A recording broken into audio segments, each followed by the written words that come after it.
आज हम शिवांश राजू जैन के साथ बैठे हुए हैं और आपको बता दूं कि शिवांश राजू जैन कांग्रेस के प्रत्याशी के तौर पर अपनी परिचय बना रहे हैं। क्षेत्र में ये जनसंपर्क में निकल रहे हैं और जनता इनको किस तरह से एक्सेप्ट कर रही है, ये तो हम जनता से बात करके उनका मूड क्या है शिवांश राजू जैन के बारे में हम उनसे बात करेंगे और जानने की कोशिश करेंगे। लेकिन आज चूंकि राजू जैन से हमारी मुलाकात हुई है, तो हम इनसे बात करेंगे और जानने की कोशिश करेंगे कि आखिर पार्टी इनको टिकट दे तो क्यों दे। क्योंकि पिछला जो महापौर रहा है वो भी कांग्रेस से था और अभी जो लहर है वो भाजपा की चल रही है। तो अगर इनको टिकट मिलता है और इनको मौका मिलता है अगर कुछ करने का महापौर के तौर पर, तो ये क्या क्या करने वाले हैं, इनके पास क्या प्लान है। राजू जी, सबसे पहले तो हमारे चैनल पर आपका स्वागत है। आपके सभी दर्शकों को मेरा नमस्कार।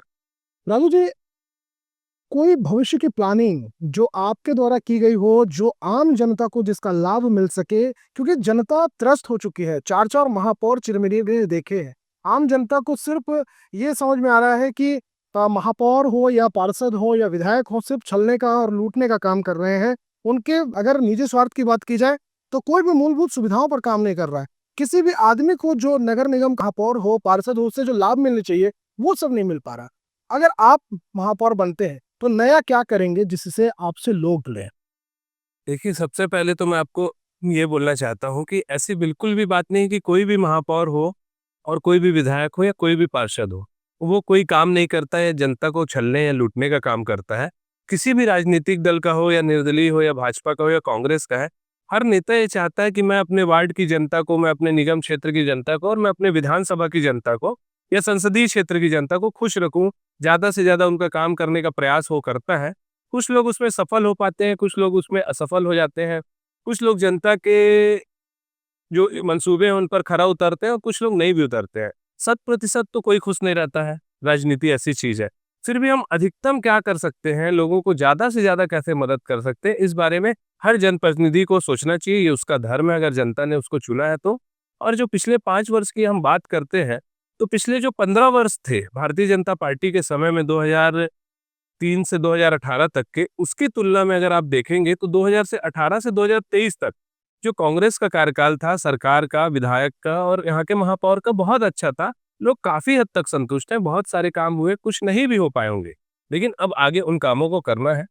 रही बात मेरी, अगर पार्टी मुझे अवसर देती है इस बार और मुझे नगरीय निकाय में, जैसे मैं महापौर पद के लिए प्रयास कर रहा हूँ, तो अगर जनता का आशीर्वाद मिलता है, पार्टी का मुझे प्रत्याशी बनाया जाता है या कांग्रेस का किसी को भी प्रत्याशी बनाया जाता है, तो हम उसको जिताने का प्रयास करेंगे, मिलजुल कर उसका प्रचार करेंगे और कांग्रेस की उपलब्धियों से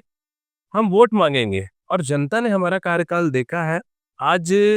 अगर कोई महापौर बनता है तो उसको, मेरे हिसाब से मेरी सोच ये है कि हमको 2 से 3 चरणों में विकास की प्लानिंग करना चाहिए। एक तो मूलभूत सुविधा की प्लानिंग करना चाहिए कि कहीं पे नालियाँ गंदी हैं, कहीं पे पानी का कनेक्शन नहीं है, कहीं पे सड़कें खराब है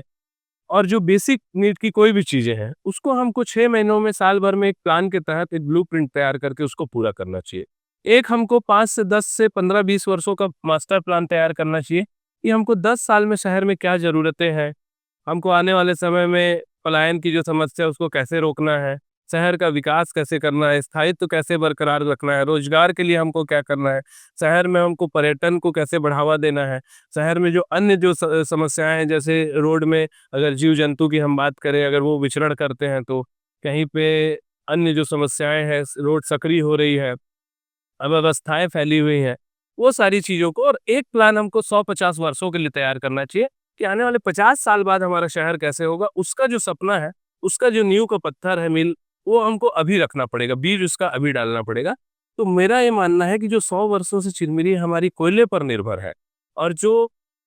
अब खत्म हो रहा है, धीरे-धीरे खदानें भी बंद हो रही हैं, उसका सब्स्टिट्यूट हमको हमको उसका विकल्प खोजना चाहिए, जिससे एक शहर की हमारी पहचान बढ़ सके। आज हमारे शहर को जिले की सौगात मिली है, जिला अस्पताल की सौगात मिली है, तहसील की सौगात मिली है, हॉर्टिकल्चर कॉलेज की सौगात मिली है, उद्यानिकी महाविद्यालय की सौगात मिली है, एडीजे कोर्ट की सौगात मिली है, 2-2 आत्मानंद की सौगात मिली है। इसको हम कैसे सरकार से लड़ के अपना अधिकार प्राप्त कर सकें? जिले में जो बात होती थी कि 10 कार्यालय हमारे चिरमिरी को, 15 कार्यालय हमारी चिरमिरी को मिलना चाहिए, उस दिशा में हमारा क्या होगा? रेलवे की जो लाइन बिछ रही है उसका काम जल्दी कैसे हो सकता है? आवागमन कैसे बढ़ सकता है? जो हमारा इतना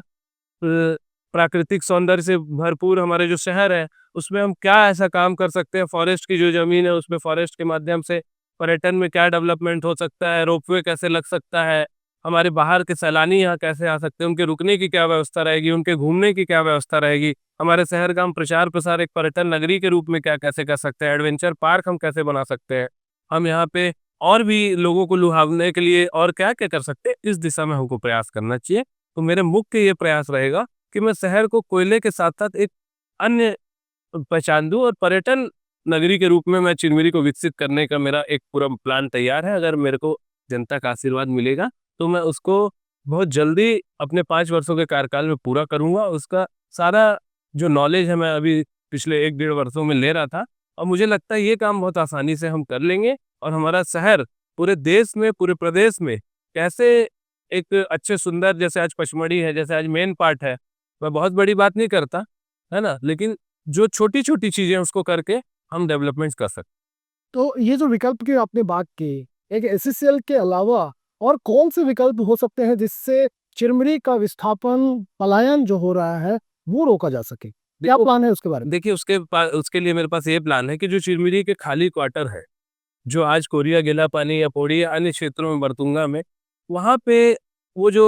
क्वार्टर है उसको जिला प्रशासन के माध्यम से नगरीय निकाय उसका हैंडओवर ले ले। नगरीय निकाय उसका मालिकाना हक लेने के बाद वो वापस उसको आवंटित करे। या तो व्यापारियों को दे या तो यहाँ के लोगों को रहने वालों को दे, उसका एक शुल्क ले या उसका रेंटल ले। जिससे एक रेंटल इनकम उसकी बढ़ेगी और लोग वहाँ पर रहेंगे। फिर वहाँ पे उनको लघु और कुटीर उद्योग खोलने की परमिशन हम दिलाएँगे। तो उसका हम प्रोजेक्ट बनाएँगे कि कैसे कम पैसे में आज जो प्रधानमंत्री जी की एक योजना है क्या बोलते हैं उद्यमियों के लिए एमएसएमई की, तो उसके पीएमईजीपी की योजना तरह उनको लोन हम दिलाने का प्रयास करेंगे कि उनको लोन मिले 10 लाख 20 लाख के प्रोजेक्ट में घर में जो बनने वाला एक प्रोडक्ट है कोई किसी भी माध्यम का, उसको हम चालू कराएंगे और उसका एक होलसेल का बाजार यहाँ डेवलप करेंगे जिससे एक यहाँ का व्यापार बढ़े, यहाँ से ट्रांसपोर्ट की सुविधा बढ़े, लोगों के आसपास 100 से 200 किलोमीटर के सराउंड में यहाँ से सारी चीज़ें मैन्युफैक्चरर होके जाएँ, जिससे कि व्यापारी बड़े जो है इन्वेस्टर वो भी आएँ और यहाँ के जो छोटे लोग हैं उनको भी रोज़गार मिले। कर्मचारी के तौर पे, अकाउंटेंट के तौर पे, गाड़ी-घोड़ा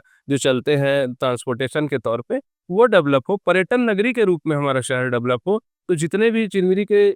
सामुदायिक भवन हैं छोटे-छोटे जो यूज़ नहीं हो रहे, उनको हम कॉटेज के रूप में तैयार करेंगे कि 1-1, 2-2 कमरे का 2 बीएचके, 3 बीएचके जिसमें लोग कम पैसे में हम उनसे रेंटल लेके उनको यहाँ रखेंगे। हम नगर निगम में ट्रैवलर खरीदेंगे, जिप्सी खरीदेंगे जो पहाड़ों में आज रास्ते बनवाएँगे जेसीबी के माध्यम से और अन्य माध्यम से, जिससे कि एक सफारी के रूप में जो लोग घूमते हैं। जू पार्क का भी मेरा सपना है अगर मुझे सहयोग मिला, तो एक जू जो हम बाहर घूमने जाते हैं जिसमें जो जंगली जानवरों का जो जू रहता है। इस प्रकार से काफ़ी सारी परियोजनाएँ मेरे दिमाग में जिसको मैं क्रियान्वयन करने के लिए अपनी जी-जान लगाऊँगा। और यहाँ पे एजुकेशन नगरी के रूप में भी हम बाहर के लोगों को इन्विटेशन देंगे कि अच्छा स्कूल खोला जाए यहाँ पे, जो रहते हैं बच्चे वहीं रह के पढ़ते हैं जो बोर्डिंग स्कूल उन उसको खोला जाए। अन्य जो आज पीएससी की कोचिंग है, जो मेडिकल की कोचिंग है उसका डेवलप किया जाए क्योंकि आने वाले समय में मेडिकल कॉलेज भी यहाँ पर स्वीकृत है आस-पास, वो भी बनेगा। तो ऐसे करके काफ़ी सारी योजनाएँ हैं जिसको लेकर मैं मैदान में उतरूँगा और अगर मुझे जनता का आशीर्वाद मिला, तो मैं बहुत बड़ी-बड़ी बातें तो नहीं करूँगा, लेकिन छोटी-छोटी बहुत सारी ऐसी चीज़ें करूँगा जिससे हमारे जो शहर की जो स्थिति है, वो 1% भी नीचे ना जाए, वो हमेशा धीरे-धीरे गति से आगे बढ़ते रहे। राज्य में सरकार भाजपा की है,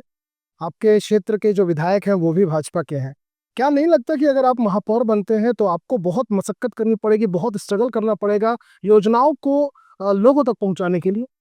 देखिए, चिरमिरी की जनता ने 13,000 की वोट से भारतीय जनता पार्टी के प्रतिनिधि को अपना विधायक बनाया है और भारतीय जनता पार्टी की डबल इंजन की सरकार है। अगर उसके बावजूद अच्छी योजनाओं को, जो कि जनहित की हैं और हम माननीय जो यहाँ के स्वास्थ्य मंत्री जी हैं, विधायक जी हैं और प्रदेश में सरकार है, अच्छी योजनाओं के लिए दलगत राजनीति से ऊपर उठकर सर्वोपरि जो चिरमिरी का हित है, जो कि जय चिरमिरी की जो हम बात करते हैं, उसके लिए हम उनके समक्ष जाएँगे, उनको अच्छे-अच्छे जो सुझाव वो लगातार बोलते हैं कि मेरे को सुझाव बताओ चिरमिरी विकास के लिए, जिले विकास के लिए, शहर विकास के लिए, तो हम बताएँगे और उसके बाद अगर